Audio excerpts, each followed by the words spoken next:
मित्रों, जय माता दी। कल हमने मिलकर दुर्गा सप्तशती अध्याय 1 का श्रवण किया था। आइए आज हम मिलकर दुर्गा सप्तशती अध्याय 2 में, जिसमें देवताओं के तेज से किस प्रकार देवी दुर्गा का प्रादुर्भाव हुआ अर्थात प्रकट हुई और उसके बाद देवी ने कैसे महिषासुर की सेना का वध किया, इसका वर्णन किया गया है। ध्यान। मैं कमल के आसन पर बैठी हुई प्रसन्न मुख वाली महिषासुर मर्दिनी भगवती महालक्ष्मी का भजन करती हूँ, जो अपने हाथों में अक्षमाला, फरसा, गदा, बाण, वज्र, पद्य, धनुष, कुंडिका, दंड, शक्ति, खड्ग, ढाल, शुद्ध, घंटा, मधुपात्र, शूलपाश और चक्र धारण करती हैं। ओम नमः चंडिकाय नमः। देवताओं और असुरों का युद्ध। मार्कंडेय ऋषि कहते हैं, पूर्व काल में देवताओं और असुरों में 100 वर्षों तक घोर संग्राम हुआ था। उसमें असुरों का स्वामी महिषासुर था और देवताओं के नायक इंद्र थे।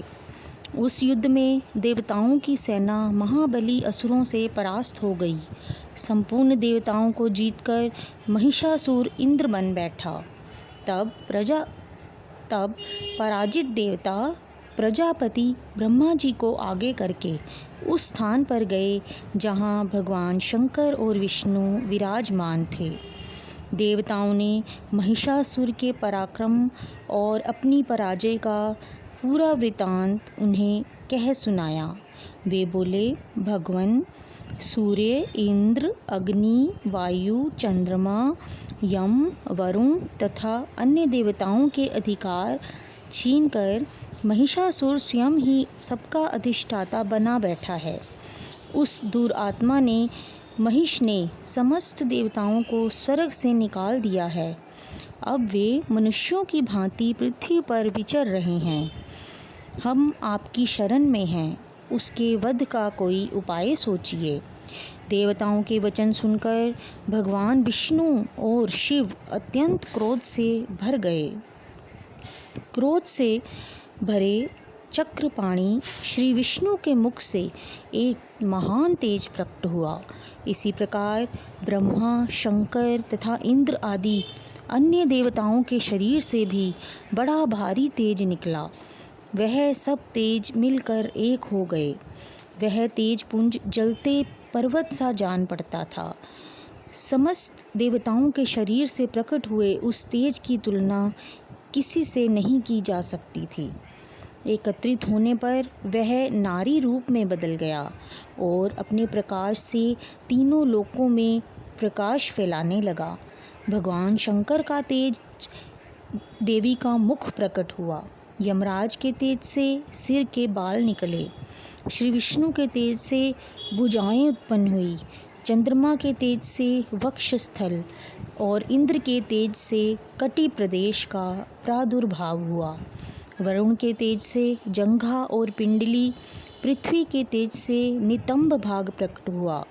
ब्रह्मा के तेज से दोनों चरण और सूर्य के तेज से उनकी उंगलियां हुईं। वसुओं के तेज से हाथ की उंगलियां और कुबेर के तेज से नासिका प्रकट हुई। उस देवी के दांत प्रजापति के तेज से और तीनों नेत्र अग्नि के तेज से प्रकट हुए। उनकी भौहें संध्या के और कान वायु के तेज से उत्पन्न हुए थे।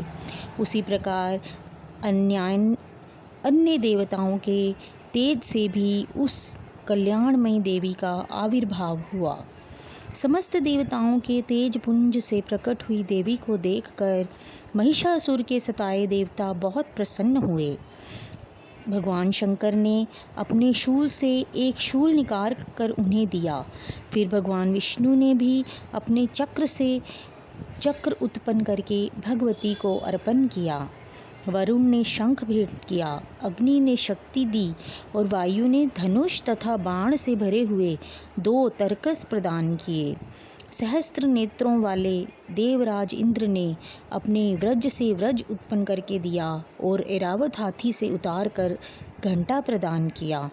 यमराज ने कालदंड से दंड, वरुण ने पाश, प्रजापति ने स्फटिक की माला दी, ब्रह्मा जी ने कमंडल भेंट किया, सूर्य ने देवी के समस्त रोमकूपों में अपनी किरणों का तेज भर दिया, काल ने चमकती ढाल और तलवार दी, क्षीर सागर ने धवल हार तथा कभी पुराने न होने वाले 2 दिव्य वस्त्र भेंट किए। साथ ही उन्होंने दिव्य चूड़ामणि, 2 कुंडल, कड़े, उज्ज्वल अर्धचंद्र, सब बाहुओं के लिए केरू, दोनों चरणों के लिए नुपुर, गले की हंसली और सब उंगलियों के लिए रत्नों की अंगूठियां दी। विश्वकर्मा ने उन्हें फरसा भेंट किया। साथ ही अनेक प्रकार के अस्त्र और अभेद्य कवच दिए।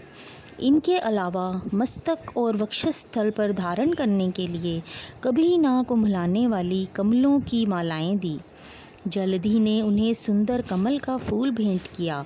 हिमालय ने सवारी के लिए सिंह तथा भांति भांति के रत्न समर्पित किए। धनाध्यक्ष कुबेर ने मधु से भरा पान पात्र दिया और संपूर्ण नागों के राजा शेष ने, जो इस पृथ्वी का धारण करते हैं, उन्हें बहुमूल्य मणियों से विभूषित नागहार भेंट किया। इसी प्रकार अन्य देवताओं ने भी आभूषण और अस्त्र शस्त्र देकर देवी का सम्मान किया। इसके पश्चात देवी ने अट्टहासपूर्वक उच्च स्वर से गर्जना की। उस भयंकर नाद से संपूर्ण आकाश गूंज उठा। देवी का वह अत्यंत उच्च स्वर से किया हुआ सिंहनाद कहीं समा नहीं पा रहा था। आकाश में बड़ी जोर से प्रतिध्वनि हुई। समुद्र कांप उठे, पृथ्वी डोलने लगी, पर्वत हिलने लगे। उस समय देवताओं ने अत्यंत प्रसन्नता के साथ सिंहवाहिनी भवानी से कहा, देवी तुम्हारी जय हो। महर्षियों ने भक्ति भाव से विनम्र होकर उन्हें नमस्कार किया। संपूर्ण त्रिलोकी को शोभग्रस्त देखकर दैत्य अपनी समस्त सेना को कवच आदि से सुसज्जित कर हाथों में हथियार ले सहसा उठकर खड़े हो गए। महिषासुर ने बड़े क्रोध से आकर कहा, यह क्या हो रहा है?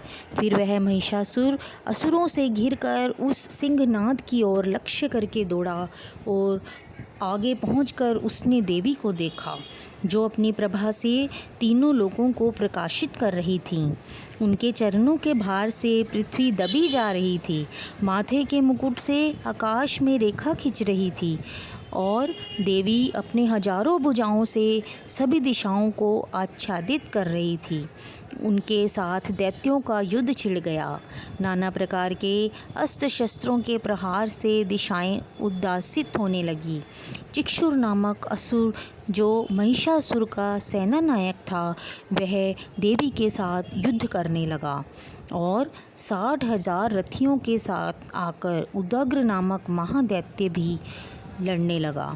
1 करोड़ रथियों को साथ लेकर महाहनु नामक दैत्य युद्ध करने लगा।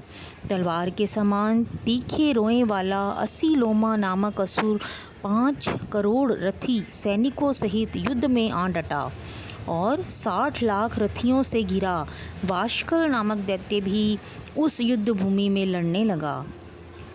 परिवारित नामक राक्षस हाथी सवार और घुड़सवारों के अनेक दलों तथा 1 करोड़ रथियों की सेना लेकर युद्ध करने लगा। इनके अतिरिक्त और भी हजारों महादैत्य रथ, हाथी और करोड़ों की सेना लेकर देवी के साथ युद्ध करने लगे। स्वयं महिषासुर रणभूमि में सहस्त्र रथ, हाथी और करोड़ों की सेना से घिरा हुआ खड़ा था।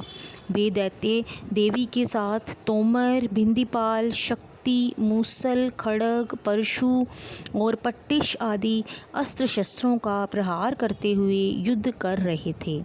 देवी ने क्रोध में भरकर खेल खेल में ही अपने अस्त्र शस्त्रों की वर्षा करके दैत्यों के समस्त अस्त्र शस्त्र काट डाले। उनके मुख पर परिश्रम या थकावट का लेश मात्र भी चिन्ह नहीं था। देवता और ऋषि उनकी स्तुति करते थे और वे भगवती परमेश्वरी दैत्यों पर अस्त्र शस्त्रों की वर्षा करती रहीं। देवी का वाहन सिंह भी क्रोध में भरकर गर्दन के बालों को हिलाता हुआ असुरों की सेना में इस प्रकार विचरने लगा मानो वनों में दावानल फैल रहा हो।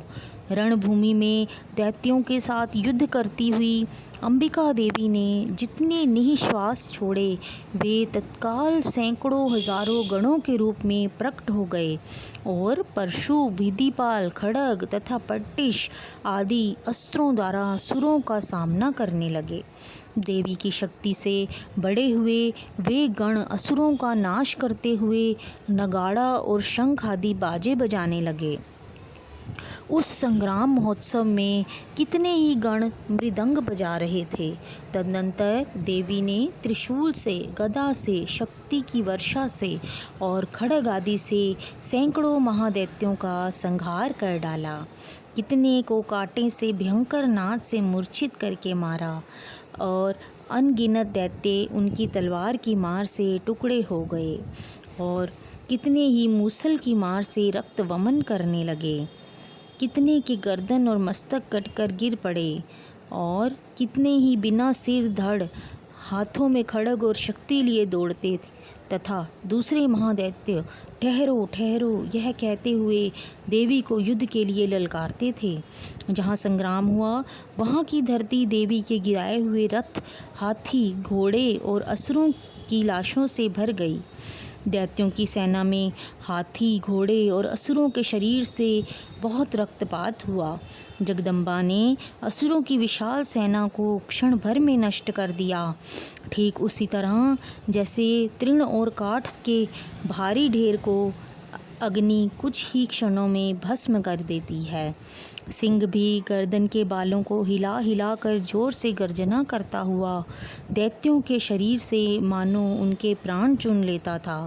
वहाँ देवी के गणों ने भी उन महादैत्यों के साथ युद्ध किया जिससे आकाश में खड़े देवतागण उन पर बहुत संतुष्ट हुए और फूल बरसाने लगे। इस प्रकार श्री मार्कंडेय पुराण में सावर्णक मनवंतर की कथा के अंतर्गत देवी महात्म्य में महिषासुर की सेना का वध नामक दूसरा अध्याय संपूर्ण हुआ। बोलिए श्री दुर्गा माता की जय। धन्यवाद।